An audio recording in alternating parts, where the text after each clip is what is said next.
नमस्कार दोस्तों, स्वागत है आपका द सीक्रेट बुक पर, जहां हम किताबों से छिपे हुए रत्न निकालते हैं और उन्हें आपकी जिंदगी में उजाले की तरह बिखेरते हैं। क्या आप भी हर दिन अपनी टू डू लिस्ट देखकर घबरा जाते हैं? क्या समय को मैनेज करते करते आपकी क्रिएटिविटी कहीं खो गई है? तो रुकिए, इस वीडियो को देखने से पहले अपनी घड़ी की तरफ मत देखिए, क्योंकि ये कहानी समय की नहीं, माइंड की है।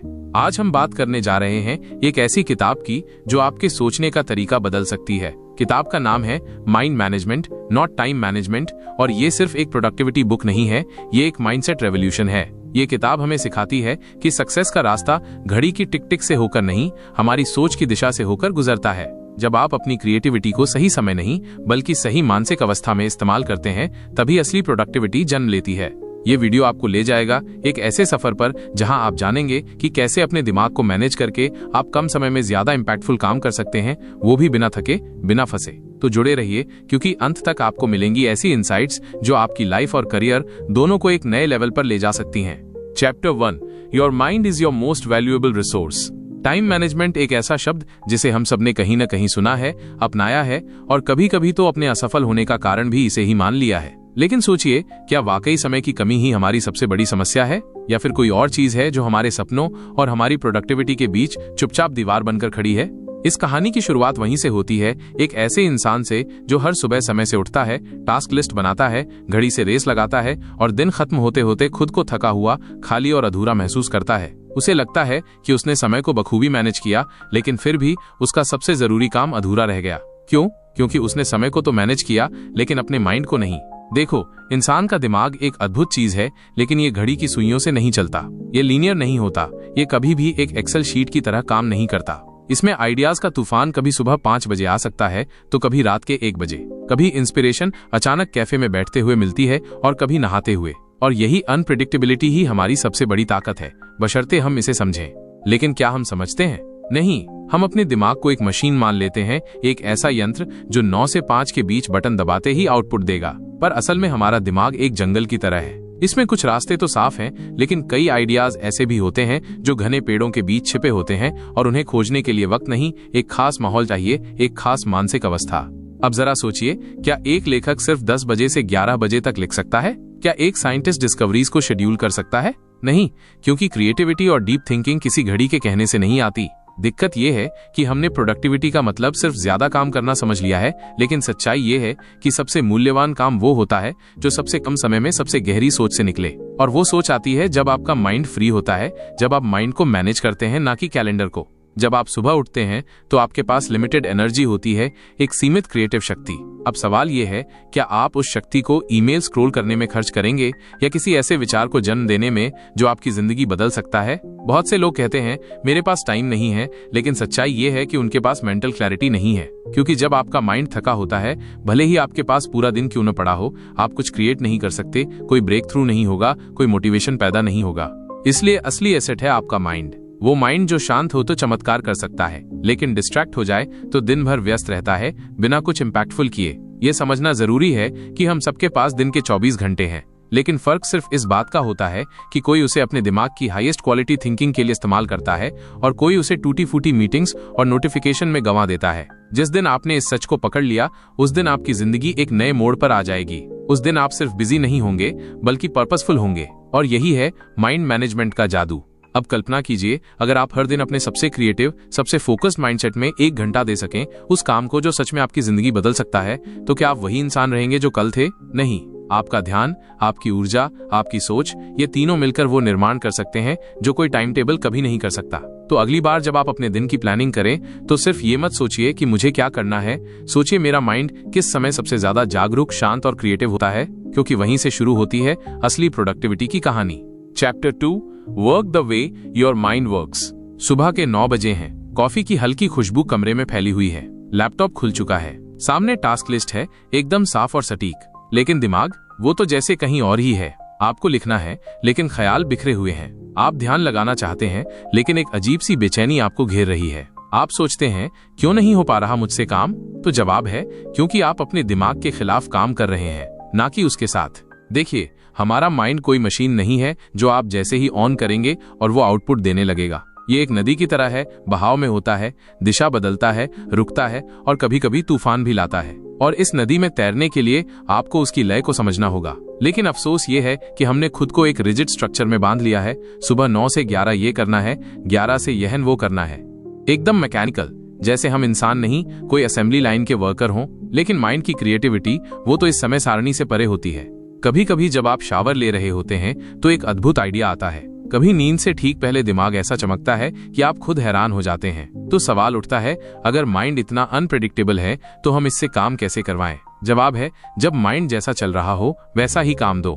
सोचिए, क्या आपने कभी नोटिस किया है कि कुछ समय ऐसे होते हैं जब आप बिना रुके बिना थके लगातार काम कर सकते हैं, और कुछ समय ऐसे भी होते हैं जब 10 मिनट बैठना भी भारी लगता है? असल में ये आपके दिमाग के नेचुरल रिदम्स हैं, और जब आप उन्हें पहचान लेते हैं तो आप वर्क को फोर्स नहीं करते, फ्लो में ले आते हैं।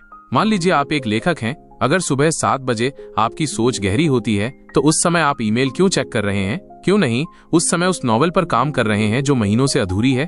और अगर दोपहर में आपका दिमाग थोड़ा हल्का महसूस करता है तो वो समय एडमिन वर्क, कॉल्स या मीटिंग्स के लिए क्यों नहीं रखते? असल प्रोडक्टिविटी तब आती है जब आप अपनी एनर्जी और अटेंशन को सही समय पर सही काम के लिए एलोकेट करते हैं। लेकिन ये सब करने के लिए सबसे पहले आपको खुद से जुड़ना होगा।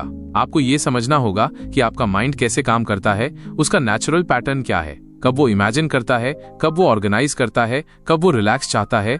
और जब आप ये जान लेते हैं तो आप अपने काम को उस पैटर्न के हिसाब से मोल्ड करने लगते हैं। इसका मतलब ये नहीं कि आप डिसिप्लिन छोड़ दें, नहीं, इसका मतलब ये है कि आप रिजिड स्केड्यूल की बजाय फ्लेक्सिबल फोकस अपनाएं। आप स्ट्रक्चर रखें लेकिन उसमें स्पेस भी हो ताकि माइंड अपनी क्रिएटिविटी को बिना घुटन के बहा सके। अब जरा सोचिए, अगर आप दिन की शुरुआत उस सबसे जरूरी काम से करें जो आपका माइंड सबसे क्लैरिटी के साथ कर सकता है, तो उस 1 घंटे में ही वो हासिल हो सकता है जो आपने पूरे दिन के लिए प्लान किया था। दिक्कत तब आती है जब हम खुद को गिल्ट में धकेलते हैं, मैं समय पर काम नहीं कर रहा, मुझसे फोकस नहीं हो रहा, मैं आलसी हूँ। लेकिन सच्चाई ये है कि आप शायद गलत समय पर गलत काम कर रहे हैं। शायद आपका माइंड उस वक्त तैयार नहीं था। और जब आप खुद को समझे बिना उस पर जोर डालते हैं तो धीरे धीरे मोटिवेशन, पैशन और क्रिएटिविटी तीनों दूर होने लगते हैं। तो अगली बार जब आप काम पर बैठें तो सिर्फ ये मत सोचिए कि आपको क्या करना है, पहले ये सोचिए, क्या मेरा माइंड इस काम के लिए तैयार है? क्योंकि जब आप अपने माइंड के पैटर्न को अपनाते हैं तभी आप फ्लो में आते हैं। और फ्लो में किया गया 1 घंटा कभी कभी 5 घंटे की मेहनत से कहीं ज्यादा पावरफुल होता है।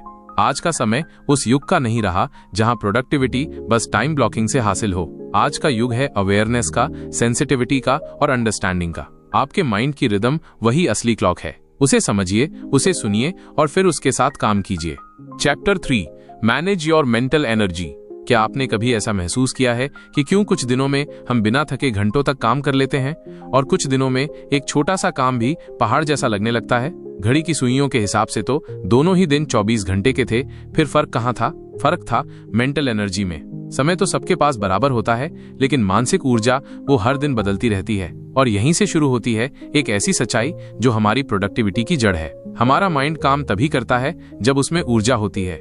अब जरा एक सीन सोचिए, आप सुबह उठते हैं, मोबाइल उठाकर सबसे पहले नोटिफिकेशंस चेक करते हैं, व्हाट्सएप मैसेजेस, इंस्टाग्राम रील्स, कुछ ईमेल्स, फिर थोड़ी देर यूट्यूब चला लिया। फिर अचानक याद आता है कि आज तो एक इम्पोर्टेंट काम था। अब आप बैठते हैं लैपटॉप के सामने, वर्ड डॉक्यूमेंट खुला है, लेकिन माइंड वो तो पहले ही थक चुका है। सिर्फ आधा घंटा ही बीता है, लेकिन मेंटल एनर्जी का बड़ा हिस्सा खर्च हो चुका है। और हम सोचते हैं मुझ में फोकस नहीं है, शायद मैं डिसिप्लिन नहीं हूँ। पर सच्चाई ये है, हमने अपने माइंड को दिन की शुरुआत में ही कमजोर बना दिया। अब इमेजिन कीजिए, अगर हम अपनी मेंटल एनर्जी को एक बैटरी की तरह देखें। हर सुबह वो बैटरी फुल होती है, लेकिन जैसे जैसे हम डिसीजन लेते हैं, ध्यान बंटाते हैं और डिस्ट्रैक्शंस में पड़ते हैं, वो बैटरी ड्रेन होने लगती है। और जब वो बैटरी खत्म हो जाती है तो फिर कितना भी टाइम हो, हम कुछ मीनिंगफुल क्रिएट नहीं कर पाते। फिर चाहे आपके पास 10 घंटे का फ्री टाइम क्यों ना हो, अगर माइंड थका है तो आप बस स्क्रीन के सामने बैठे रहेंगे, खाली, उलझे हुए और खुद से नाराज। अब यहाँ पर आता है असली सवाल, हम इस मेंटल एनर्जी को कैसे मैनेज करें? कहानी वहीं से बदलती है। जो लोग बड़े बड़े काम करते हैं, जो लोग कम समय में महान चीजें क्रिएट कर पाते हैं, वो टाइम मैनेज नहीं करते, वो एनर्जी मैनेज करते हैं। वो जानते हैं कि उनका माइंड सुबह सबसे फ्रेश होता है, तो वो उस समय सबसे गहरे काम करते हैं, जैसे लिखना, सोचना, कोई नया आइडिया प्लान करना। वो जानते हैं कि डिसीजन लेने की भी एक कीमत होती है, इसलिए वो सुबह उठते ही 20 चॉइस में नहीं उलझते। वो वही पहनते हैं जो तय है, वही खाते हैं जो रूटीन है, ताकि उनका दिमाग बड़ी चीजों के लिए बचा रहे। और सबसे जरूरी बात, वो डिस्ट्रैक्शन से खुद को बचाते हैं, क्योंकि हर बार जब आप कोई नोटिफिकेशन चेक करते हैं, एक रील स्क्रॉल करते हैं, आपकी मेंटल एनर्जी में एक छोटा सा छेद हो जाता है। और धीरे धीरे वो छेद इतना बड़ा हो जाता है कि आपकी सारी एनर्जी वहीं बह जाती है। सोचिए, अगर आपके दिमाग में दिन भर 100 यूनिट्स की एनर्जी है और आप 50 यूनिट्स रील्स पर खर्च कर दें, 20 यूजलेस थॉट्स में और 10 डिसीजंस पर, तो क्रिएटिव काम के लिए क्या बचेगा? शून्य। और फिर आप खुद को कोसते हैं, मैं प्रोडक्टिव क्यों नहीं हूं, जबकि असल बात यह है आपने अपनी सबसे कीमती चीज मेंटल एनर्जी यूं ही लुटा दी। अब सवाल ये नहीं कि आपको ज्यादा मेहनत करनी है, सवाल ये है आपकी एनर्जी को सही दिशा में लगाना है। जब आप इस बात को समझ जाते हैं कि हर काम समान नहीं होता और हर समय इक्वल प्रोडक्टिव नहीं होता, तब आप अपने दिन को एनर्जी के हिसाब से डिजाइन करने लगते हैं, टाइम के नहीं। आप जानते हैं कौन से काम मेरे माइंड को चार्ज करते हैं, कौन से काम उसे ड्रेन करते हैं, और आप अपनी स्केड्यूल को उसी के अनुसार सेट करते हैं। यही है असली स्मार्टनेस, यही है वो माइंडसेट शिफ्ट जो आपकी जिंदगी का हर दिन बदल सकता है।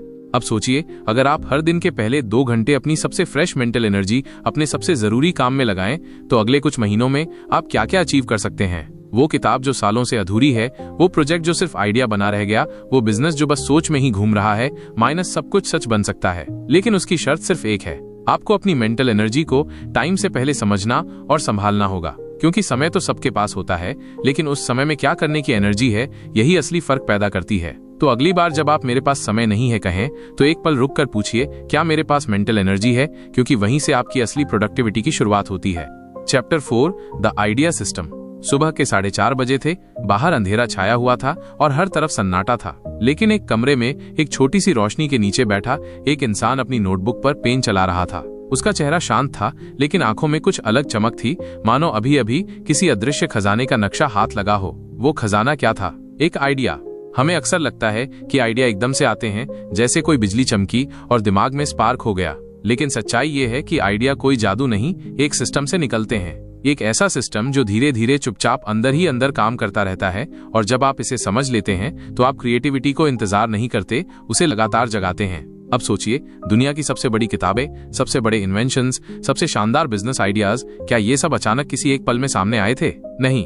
हर महान आइडिया के पीछे होता है एक लंबा इंक्यूबेशन पीरियड, एक ऐसा दौर जहां छोटे छोटे विचार, भावनाएं, अनुभव और सवाल मिलकर अंदर कुछ बड़ा तैयार करते हैं। लेकिन हम में से ज्यादातर लोग आइडिया का इंतजार करते हैं, जैसे कोई ट्रेन आने वाली हो। बैठे रहते हैं खाली पन्ने के सामने, और जब कुछ नहीं आता तो खुद को कोसते हैं, शायद मैं क्रिएटिव नहीं हूं, शायद मैं उतना स्मार्ट नहीं हूं। जबकि सच्चाई ये है, आपने अपने दिमाग को आइडिया देने का मौका ही नहीं दिया। एक आइडिया सिस्टम वही है, एक ऐसा तरीका जहां आप इंस्पिरेशन को एक्सीडेंट पर नहीं छोड़ते, बल्कि उसे डिजाइन करते हैं। अब आप पूछेंगे कैसे? तो सुनिए। हर इंसान के पास 2 किस्म की सोच होती है। एक होती है फोकस्ड थिंकिंग, जो सीधे सीधे एक काम पर ध्यान देती है, और दूसरी होती है डिफ्यूज थिंकिंग, जो धीरे धीरे अनकॉन्शियसली कुछ नया जोड़ रही होती है। जब आप नहा रहे होते हैं, टहल रहे होते हैं, या बस खिड़की के बाहर देख रहे होते हैं, तो आपका दिमाग नई कनेक्शंस बना रहा होता है, और तभी आते हैं वो आइडिया जो टेबल पर बैठकर कभी नहीं आते। लेकिन उस डिफ्यूज थिंकिंग को फ्यूल चाहिए, और वो फ्यूल मिलता है जब आप रोज कुछ इनपुट लेते हैं, किताबें पढ़ते हैं, कुछ नया सुनते हैं, चीजों को ऑब्जर्व करते हैं, और सबसे जरूरी, अपने आइडिया को कैप्चर करते हैं। हर दिन जब आपके दिमाग में कोई रैंडम थॉट आता है, एक कहानी का टुकड़ा, एक बिजनेस प्लान की झलक, एक सवाल जो जवाब मांगता है, माइनस, तो उसे लिखिए। एक नोटबुक, एक ऐप, कोई भी तरीका, लेकिन उसे पकड़िए, क्योंकि वो छोटा सा विचार कल आपका सबसे बड़ा परिवर्तन बन सकता है, और यही बनता है एक आइडिया सिस्टम। अब सोचिए, अगर हर दिन आप एक छोटा सा आइडिया कैप्चर करें, तो एक हफ्ते में 7, एक महीने में 30 और एक साल में 365 आइडिया आपके पास होंगे। और उनमें से शायद सिर्फ 10 भी काम आए, तो क्या वो आपकी जिंदगी बदलने के लिए काफी नहीं? मगर अक्सर हम क्या करते हैं, एक आइडिया आता है, हम उसे सोचते हैं और भूल जाते हैं। फिर कुछ दिनों बाद याद आता है कि अरे कुछ सोचा था, क्या था वो? और वो कीमती विचार उस सुबह के सपने की तरह हवा में खो जाता है। इसलिए जरूरी है कि हम अपने दिमाग को न सिर्फ प्रेरित करें, बल्कि एक जगह दें जहां वो बोल सके, रुक सके और याद रखा जा सके। क्रिएटिविटी कोई फ्लैश नहीं है, वो एक रिदम है, और आइडिया सिस्टम उस रिदम की धड़कन है। अब सवाल उठता है, ये सब सुनकर आपको क्या करना चाहिए? शुरुआत कीजिए एक छोटे से स्टेप से। हर दिन बस 5 मिनट निकालिए और सोचिए, आज आपके दिमाग में क्या नया आया? कोई छोटी बात, कोई बड़ा ख्याल, कोई अधूरा सवाल, उसे लिखिए और छोड़ दीजिए। वो विचार कल दोबारा लौटेगा, और शायद इस बार वो एक कंप्लीट शेप में होगा। इस सिस्टम के साथ जब आप आगे बढ़ते हैं, तो क्रिएटिविटी एक स्ट्रगल नहीं, एक यात्रा बन जाती है। और आप जानते हैं कि आइडिया का इंतजार नहीं करना, उसे सिस्टम में आने देना है। क्योंकि जब आपके पास आइडिया सिस्टम होता है, तब आपके पास सिर्फ इंस्पिरेशन नहीं होती, आपके पास डायरेक्शन होती है। और एक बार डायरेक्शन मिल गई, तो रास्ते खुद बनते चले जाते हैं। Chapter 5, create for completion. रात के 2 बज चुके थे।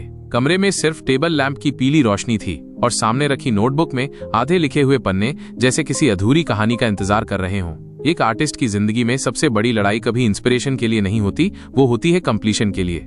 कितनी बार ऐसा हुआ है कि आपने कोई प्रोजेक्ट शुरू किया दिल से, जुनून से। शुरुआत में हर चीज नई लगी, एक्साइटिंग लगी, लेकिन जैसे जैसे दिन बीते वो सेम काम भारी लगने लगा, वो एक्साइटमेंट फीकी पड़ने लगी और आखिरकार वो काम अधूरा रह गया, किसी फोल्डर में, किसी डायरी के पन्नों में या बस दिमाग के किसी कोने में दफन हो गया। ये कहानी सिर्फ आपकी नहीं है, ये हर उस इंसान की है जो कुछ बड़ा बनाना चाहता है, कुछ मीनिंगफुल क्रिएट करना चाहता है। लेकिन सच्चाई ये है, क्रिएटिविटी सिर्फ शुरू करने में नहीं, खत्म करने में होती है। क्योंकि जब आप कोई चीज पूरी करते हैं तभी वो असल मायने में वैल्यू पैदा करती है, तभी वो दूसरों तक पहुंचती है, असर डालती है और सबसे जरूरी आपके अंदर विश्वास जगाती है। आपका माइंड हर अधूरी चीज को एक बोझ की तरह याद रखता है। जितने ज्यादा अधूरे काम उतनी ज्यादा गिल्ट, और जब गिल्ट बढ़ती है तो नया काम शुरू करने का मन ही नहीं करता। आप खुद से कहने लगते हैं, मुझसे होता नहीं, मैं कंसिस्टेंट नहीं हूँ, मुझे डिसिप्लिन की कमी है। लेकिन असल में कमी डिसिप्लिन की नहीं, सिस्टम की है। अब एक सवाल, अगर आपके पास एक शानदार आइडिया है लेकिन आपने उसे एग्जीक्यूट नहीं किया, तो क्या वो आइडिया सच में एग्जिस्ट करता है? नहीं। आइडिया केवल तभी असली होता है जब वो किसी फॉर्म में सामने आए, माइनस एक वीडियो, एक बुक, एक प्रोडक्ट, एक परफॉर्मेंस। और यहाँ एक बड़ी गलती होती है, हम परफेक्शन की तलाश में कंप्लीशन को रोक देते हैं। हम सोचते हैं थोड़ा और पॉलिश कर लूं, थोड़ा और अच्छा बन जाए, अभी पोस्ट नहीं करूंगा, कल बेटर वर्जन बनाऊंगा, और उस कल में हमारा सबसे अच्छा आइडिया खो जाता है। जब आप किसी काम को कंप्लीट करते हैं, वो भले ही परफेक्ट ना हो, लेकिन वो एक मैसेज भेजता है आपके अंदर बैठे उस क्रिएटर को कि मैं फिनिश कर सकता हूं। और यही मैसेज आपको अगली बार और बेहतर काम करने की हिम्मत देता है। Create for completion. इसका मतलब ये नहीं कि आप क्वालिटी से समझौता करें। इसका मतलब है कि आप खुद को इतना अवेयर बनाएं कि आप समझ सकें कब आप काम कर रहे हैं और कब आप बस टाल रहे हैं। परफेक्शनिज्म एक ऐसा जाल है जो प्रोग्रेस को निगल जाता है, और जब आप कंप्लीट नहीं करते तो आपको ना तो फीडबैक मिलता है ना ग्रोथ। अब सोचिए, अगर आप हर हफ्ते एक छोटा प्रोजेक्ट फिनिश करें तो एक साल में 52 क्रिएशंस होंगे। उनमें से चाहे 10 ही शानदार हों, लेकिन वो 10 आपकी पूरी दुनिया बदल सकते हैं। जब आप कंप्लीशन को हैबिट बना लेते हैं तो आप अपने आइडियाज को सिर्फ सोचते नहीं, जीते हैं। आप उनको दुनिया में ब्रीदिंग स्पेस देते हैं, और तब जाकर आपको पता चलता है कि आपके अंदर कितनी गहराई है। जो लोग बड़े काम करते हैं वो इसलिए नहीं कि उनके पास ग्रेट आइडियाज ज्यादा होते हैं, बल्कि इसलिए कि वो हर आइडिया को कंप्लीट करने की स्किल सीख चुके होते हैं। इसलिए अगली बार जब आप कुछ शुरू करें तो ये सोचकर मत शुरू कीजिए कि ये कितना बड़ा बन सकता है, बल्कि ये सोचिए मैं इसे कब और कैसे कंप्लीट करूंगा। क्योंकि जो अधूरा है वो सिर्फ वादा है, और जो पूरा है वो असल इम्पैक्ट है। आपका माइंड कंप्लीशन से ग्रो करता है, क्लैरिटी पाता है और खुद को साबित करता है। तो उठिए, उस अधूरे ड्राफ्ट को खोलिए, उस पेंडिंग वीडियो को एडिट कीजिए, उस आइडिया को शेप दीजिए और उसे कंप्लीट करके एक मैसेज भेजिए अपने अंदर छुपे जीनियस को। I finish what I start. यहीं से बनती है कंसिस्टेंसी, यहीं से आती है कॉन्फिडेंस, और यहीं से शुरू होता है आपका असली creative journey. Chapter 6, tactics for tapping your subconscious mind. क्या आपने कभी ऐसा महसूस किया है कि जब आप किसी चीज के बारे में ज्यादा सोचते हैं, ज्यादा मेहनत करते हैं, तब वो चीज और दूर भागती है, लेकिन जब आप उसे थोड़ी देर के लिए छोड़ देते हैं तो अचानक जवाब अपने आप सामने आ जाता है? जैसे कोई गाना याद नहीं आ रहा और आप जितना सोचते हैं उतना ही उलझते हैं, लेकिन जैसे ही आप ध्यान हटाते हैं और कहीं और लग जाते हैं, अचानक वो गाना खुद ब खुद जबान पर आ जाता है। यही है आपके अंदर छुपा हुआ एक जादुई कमरा, एक ऐसी दुनिया जो सतह पर नहीं दिखती, लेकिन जहां आपकी सबसे गहरी क्रिएटिविटी, आपकी क्लैरिटी, आपकी ब्रेक थ्रूज छुपी होती हैं। आपका सबकॉन्शियस माइंड। हम दिन भर जो सोचते हैं, जो महसूस करते हैं, जो अनुभव करते हैं, सब कुछ एक इनविजिबल जगह पर स्टोर होता रहता है, और जब हम उस सबकॉन्शियस माइंड तक पहुंच पाते हैं तब वो हमें वो रास्ते दिखाता है जो सतह पर कभी नजर नहीं आते। पर दिक्कत ये है कि हम उस तक पहुंचने की कोशिश ही नहीं करते। हम लगातार कंट्रोल करना चाहते हैं, हर चीज को कॉन्शियसली सोचते हैं, सॉल्व करना चाहते हैं, जबरदस्ती आंसर खींच लाना चाहते हैं, लेकिन सबकॉन्शियस माइंड का दरवाजा दबाव से नहीं खुलता, वो स्पेस से खुलता है। अब सोचिए, जब कोई महान म्यूजिशियन धुन बनाता है या कोई लेखक अचानक ऐसा दृश्य लिखता है जो उसने कभी सोचा भी नहीं था, वो इंस्पिरेशन कहाँ से आता है? वो बाहर से नहीं आता, वो अंदर से निकलता है, सबकॉन्शियस की उस गहराई से जहां रॉ इमोशंस, मेमोरीज और इमेजिनेशन की लहरें चलती हैं। पर आप उस तक तभी पहुंच सकते हैं जब आप धीमा होना सीखें। आज की दुनिया में हम लगातार अलर्ट रहते हैं। नोटिफिकेशंस, नॉइज, डेडलाइंस, हर चीज हमें सुपरफिशियल सोच में उलझाए रखती है। लेकिन जब आप खुद को थोड़ा अनप्लग करते हैं, माइनस जैसे लंबी वॉक पे निकलते हैं, शावर लेते हैं, ध्यान करते हैं या बस चुपचाप बैठे रहते हैं, माइनस तब आप अंदर उतरने लगते हैं, और वहीं से शुरू होता है असली मैजिक।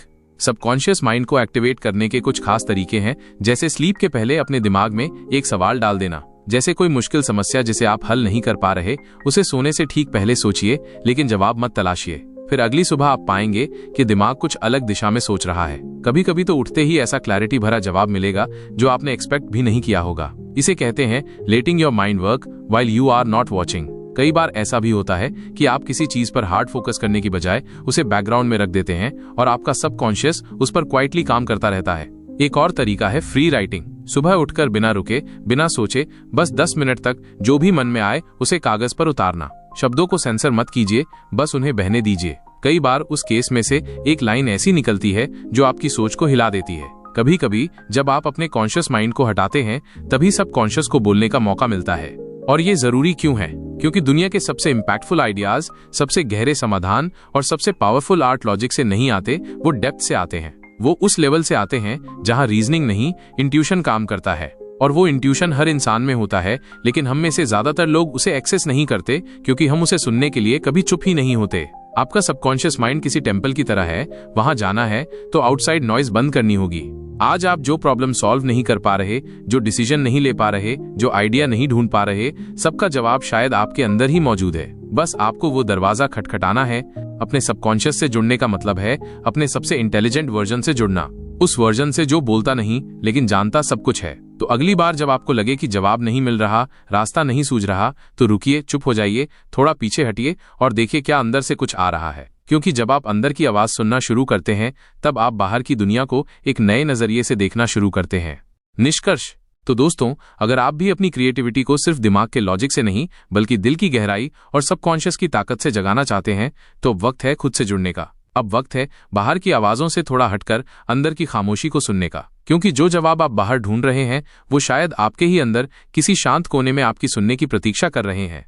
हर दिन थोड़ा सा समय खुद के लिए निकालिए। सोचिए नहीं, महसूस कीजिए। कंट्रोल को थोड़ी देर के लिए छोड़ दीजिए और देखिए कैसे आपके अंदर से सबसे गहरी क्लैरिटी निकलती है। दोस्तों, ये थी द सीक्रेट बुक की ओर से mind management not time management के एक बेहद खास अध्याय की झलक। अगली वीडियो में फिर मिलेंगे एक नई किताब, एक नए विचार और एक नई रोशनी के साथ। तब तक के लिए धन्यवाद।